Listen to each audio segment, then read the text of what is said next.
তো আমি আজকেও চলে এলাম আবার একটা রান্না নিয়ে। সকালবেলা আপনারা কেমন আছেন? ভালো আছেন নিশ্চয়ই।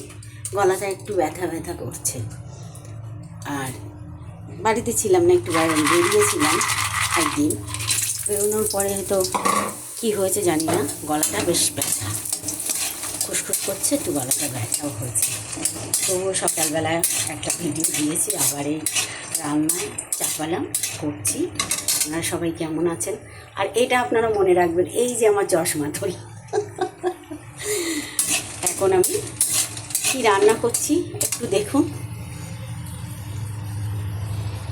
এখন আমি কড়াইতে কটা বড়ি দিয়েছি। বড়িটা আমি কম জালে একটু ভেজে নেব সুন্দর করে।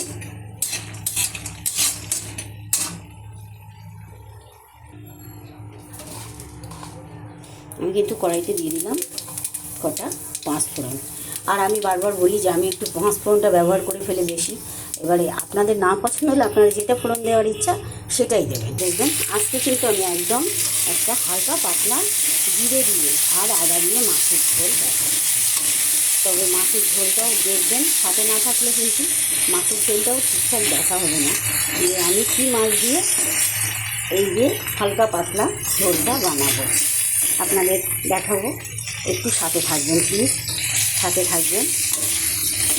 আপনাদের সাথে আমার কত কিছু শেয়ার করতে ইচ্ছা করে, সমস্ত মনের কথা যখন আমি রাঁধতে আসি। এই যে যখন আমি কড়াইতে দিয়ে দিলাম আলু, এই যে দিয়ে দিলাম আদা, এই যে দিয়ে দিলাম কাঁচা লঙ্কা, সাথে দিয়ে দিলাম একটু হলুদ, আর নাচছি আর ভাবছি যে ওনাদের সাথে আমি কি কি শেয়ার করতে পারি। এবারে দেখুন, এই সব ভাজতে ভাজতে কড়ার মধ্যে দিয়ে দিলাম আমি কিছুটা চিংড়ি মাছ, আর সেটাও আমার ভাজা অলরেডি হয়ে যাবার কাছে।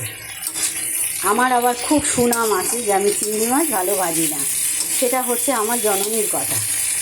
শুধুই বলবে চিংড়ি মাছ ভালো ভাজে না, কিন্তু একটা শুধু ভাজা খেতে গেলে একরকম, আর খুব বেশি না চিংড়ি মাছ ভাজলে কেমন দড়ি দড়ি মতো হয়ে যায়, বিশেষ করে বাগদা চিংড়ি। আজকে আমাদের তো আর বাগদা চিংড়ি না, হন্যে চিংড়ি, তবুও আমি সুন্দর করে ভেজে নিচ্ছি। এবারে বলুন তো, এর মধ্যে আমি কী দিয়ে দিলাম? ঝিঙে। এই ঝিঙে দিয়ে আমি আজকে একদম সুন্দর একটা হালকা পাতলা চিংড়ি মাছের ঝোল বানাবো। এখন বানাচ্ছি।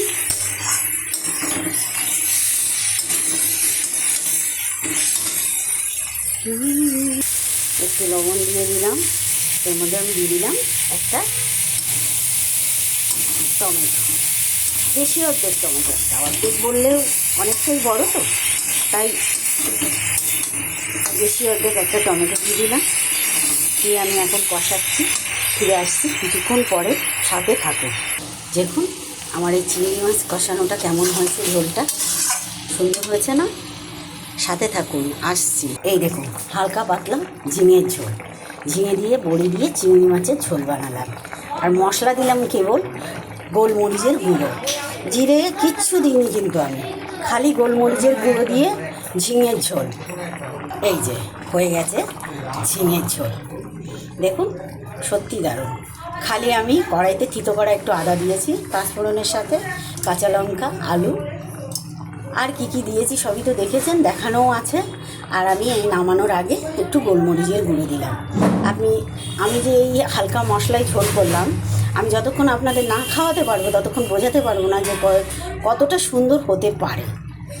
মানে বলাই বাহুল্য, বলে কাউকে বোঝানো যাবে না, খাইয়ে বোঝাতে হবে।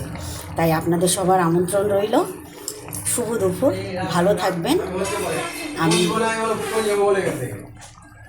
গোপুর আমার রান্নাঘর থেকে কাজল, বাই।